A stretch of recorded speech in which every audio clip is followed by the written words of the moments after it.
ఏంటలా చూస్తున్నారు? ఏం జరుగుతుందో అర్థం కాలేదా?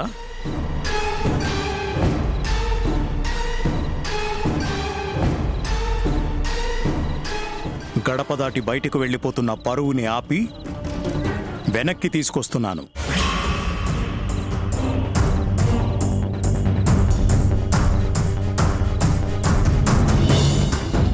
తెల్లారితే నలుగురి ముందు మన కుటుంబం తలదించుకునే పరిస్థితి రాకుండా ఉండడానికి నేను చేయగలిగింది చేస్తున్నాను.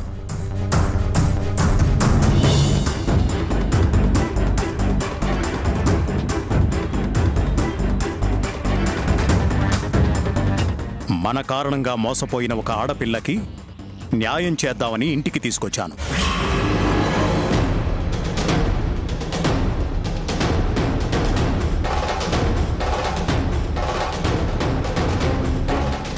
అయినా ఆ పిల్ల అర్ధరాత్రి ఇల్లు వదిలి వెళ్ళిపోవడానికి సిద్ధపడింది.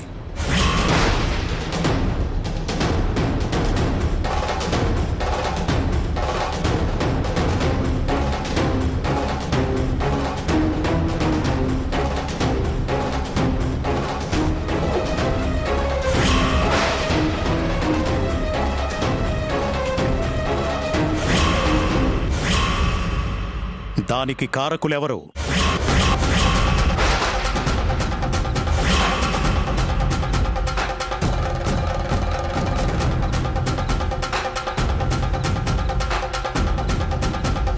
ఎవరు తనని ఇంట్లోంచి వెళ్ళిపోమని చెప్పారు?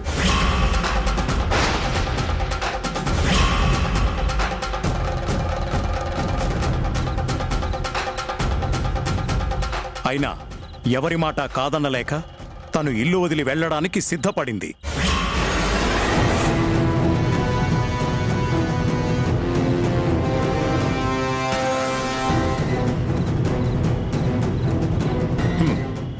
ఈ విషయాలని ప్రస్తుతానికి అప్రస్తుతం.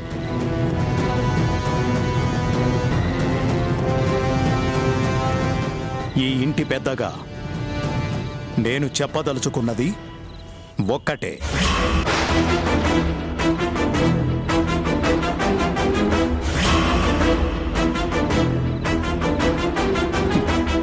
కొత్త జీవితం మీద కొండంత ఆశలు పెట్టుకొని అత్తారింట్లో కాలు పెట్టిన ఏ ఆడకూతురైనా ఇలా అర్ధరాత్రి వీధిన పడితే ఆ పాపం ఆ అత్తింటి పాలిట శాపంగా మారుతుంది.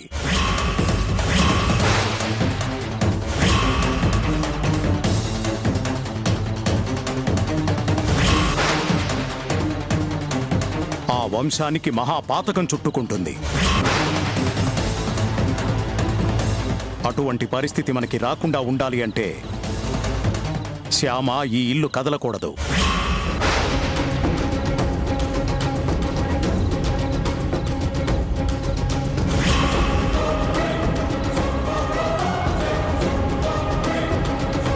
ఇంటి కోడలి హోదాలో ఈ ఇంట్లోనే ఉండాలి.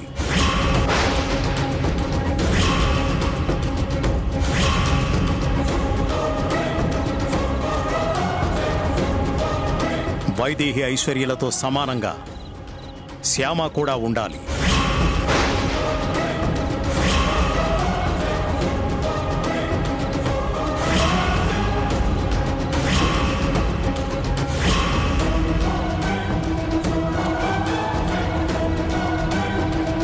ఇది నా రిక్వెస్ట్ కాదు, నా ఆర్డర్.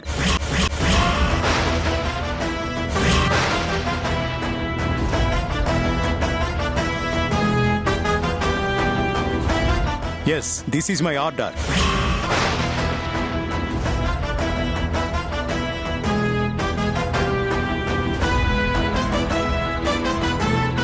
దీన్ని అంగీకరించిన వాళ్ళు సైలెంట్గా ఎవరి రూమ్లోకి వాళ్ళు వెళ్ళిపోండి.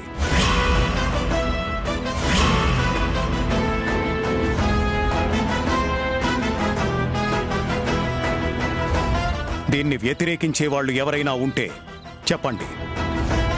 వాళ్ళకి ఏం చెప్పాలో, ఎలా చెప్పాలో ఇప్పుడే సమాధానం చెప్తాను.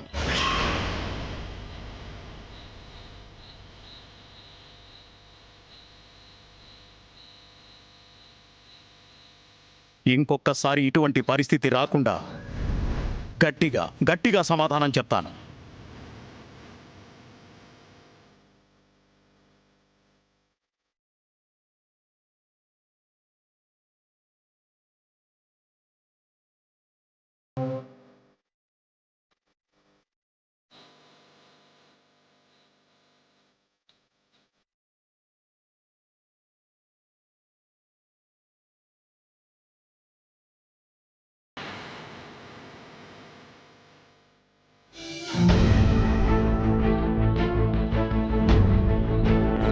అమ్మా శ్యామ, ఇక నువ్వు నిశ్చింతగా నీ రూముకు వెళ్ళు.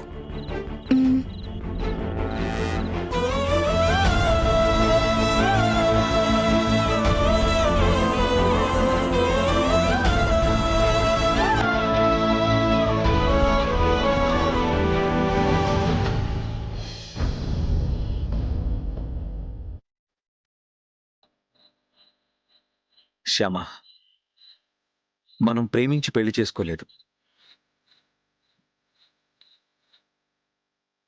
పెద్దలు సంబంధం కుదిరిస్తే పెళ్లి చేసుకోలేదు. పెళ్లి అనే పవిత్రమైన కార్యం మీద గౌరవంతో, వివాహ వ్యవస్థకి మచ్చ తీసుకురాకూడదు అనే బాధ్యతతో మనం పెళ్లి చేసుకున్నాం.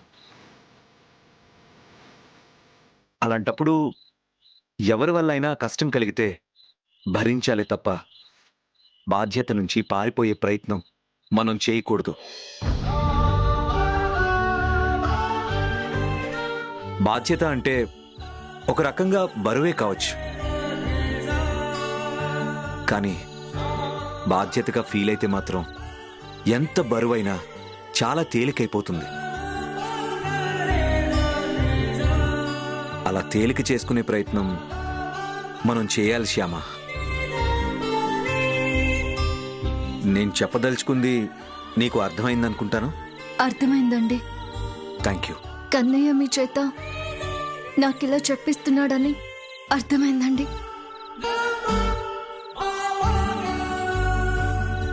ఇంకెప్పుడు ఇలాంటి తప్పు జరగదు.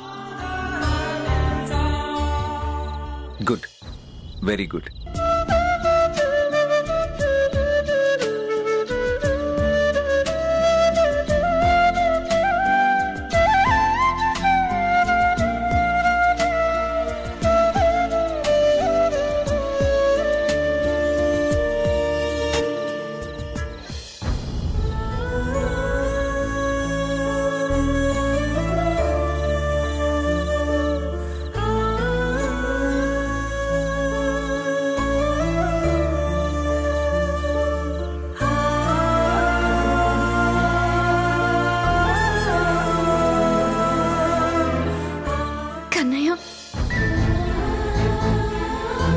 అఖిల్ బాబు వాళ్ళ అమ్మ మాట కాదనలేక, ఆవిడ్ని బాధ పెట్టడం ఇష్టం లేక ఇక్కడి నుంచి వెళ్ళిపోదాం అనుకున్నాను. కానీ అఖిల్ బాబు మరోలా అర్థం చేసుకున్నట్టున్నారు. అందుకే అలా మాట్లాడారు.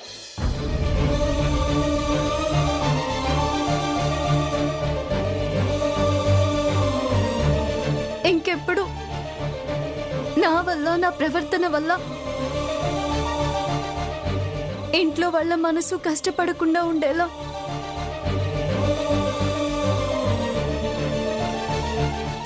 ఆశీర్వదించు కన్నయ్య.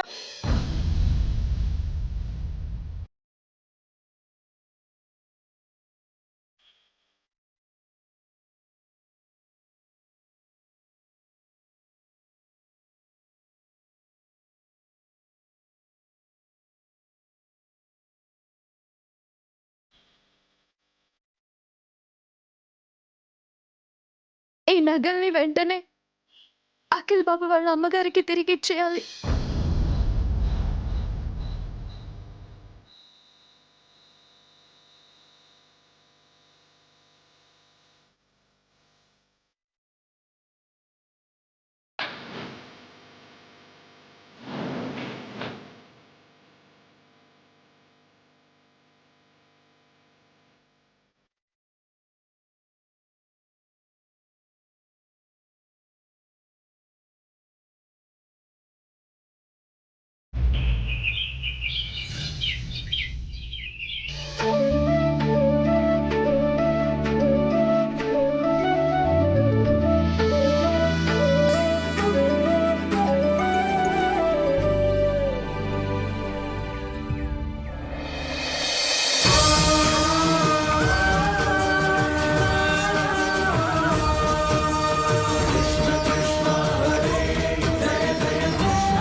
కృష్ణ కన్నయ్య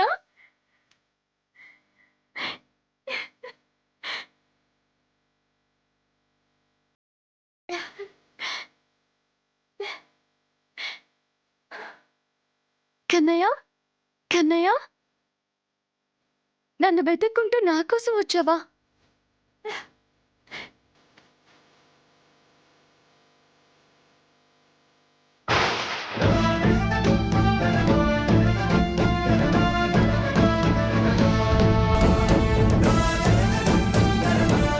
కన్నయ్య ఎక్కడున్నావు కన్నయ్య?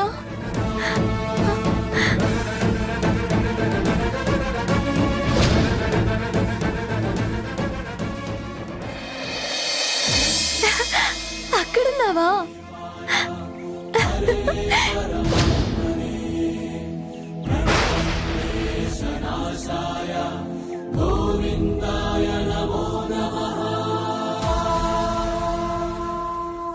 ఏంటి కన్నయ్య ఇది? అలా కనిపించి ఇలా మాయమైపోతున్నావేంటి? ఇదంతా నా భ్రమ.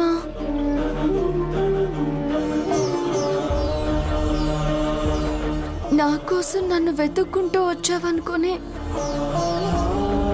ఎంత సంతోషపడ్డానో తెలుసా?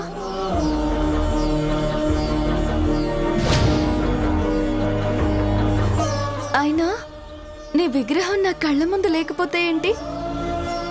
నీ రూపం ఎప్పుడు నా కళ్ళల్లోనే ఉంటుంది కదా. నేను కళ్ళు మూసుకుంటే నువ్వు నాకు కనిపిస్తావు.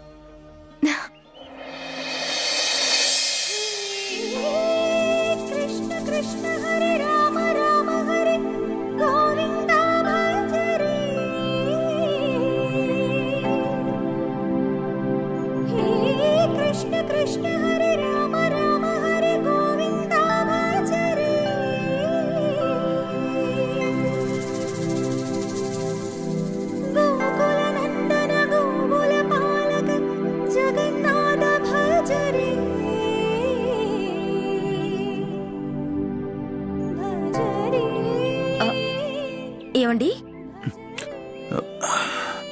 ఏంటి? బయట ఏదో పాట వినిపిస్తుందండి.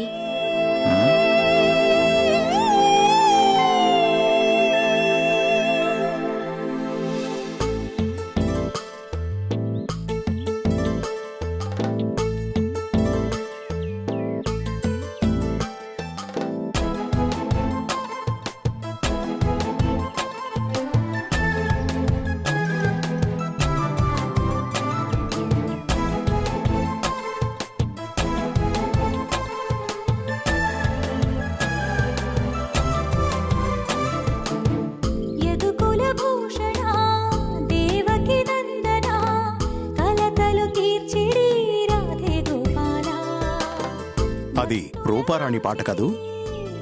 అవును డాడీ. అసలు రూపారాణి ఎప్పుడొచ్చింది? అదే అర్థం కావడం లేదు మామయ్య. నిన్న మనతో పాటు రూపారాణి వాళ్ళు రాలేదు కదా, మరి పాట ఎవరు పాడుతున్నారు?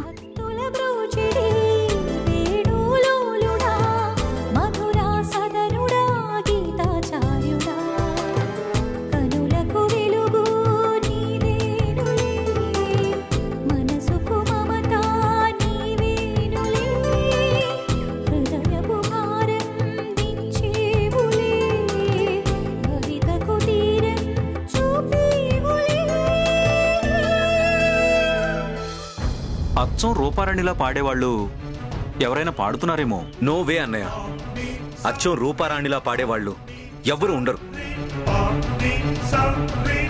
బహుశా రూపారాణి పాటని పక్కింటి వాళ్ళు ఎవరైనా మ్యూజిక్ సిస్టంలో వింటున్నారేమో. నో, ఆ పాట పక్కింటి వైపు నుంచి రావడం లేదు, మన లాన్లో నుంచి వస్తుంది. అయితే మరి ఆ పాట ఎవరు పాడుతూ ఉండుంటారు? పదండి చూద్దాం.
విషముల భనులతో ఆడే దేవుడా నాపై దయతో వచ్చావా యమునా అలలపై తేలి కృష్ణుడా కరుణామయమై కాచేవా ఎదలో అలజడి ఏంటి వసంత ఎవరై ఉంటారు? మదిలో శాంతిని నింపేవా కన్నయ్య వంటేనే కాపాడు దేవము గోవిందుడంటేనే మాకెంతో ధైర్యము కన్నయ్య వంటేనే కాపాడు దేవము గోవిందుడంటేనే మాకెంతో ధైర్యము మాధవుడంటేనే రక్షణ కవచము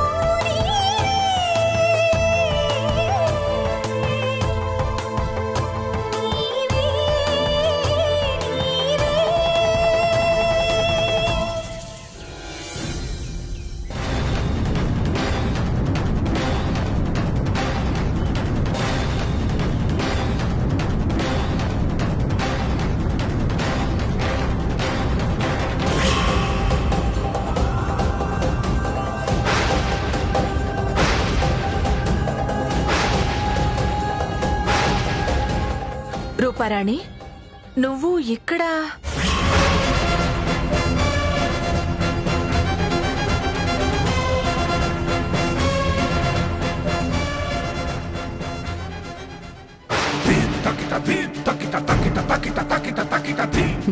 నువ్విక్కడే ఉండు, కదలొద్దు. నేను ఇప్పుడే వస్తాను.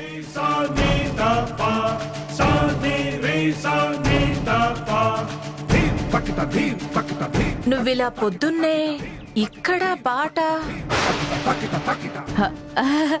పాట పాడడం కోసమే వచ్చింది వదినా.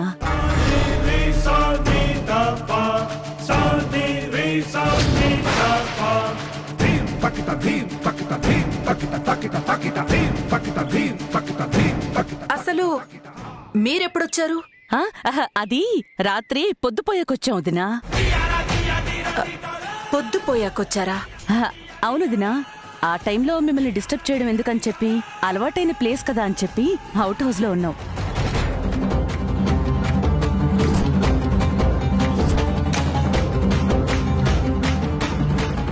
అసలు అంత రాత్రిపూట రావడం ఎందుకు? తెల్లారాక రావచ్చు కదా. తెల్లారాకే వద్దాం అనుకున్నాం ఐశ్వర్య. కానీ బ్రహ్మముహూర్తంలో చేసే ప్రార్థనలు ఫలిస్తాయంటారు కదా, అందుకే వచ్చేసాం.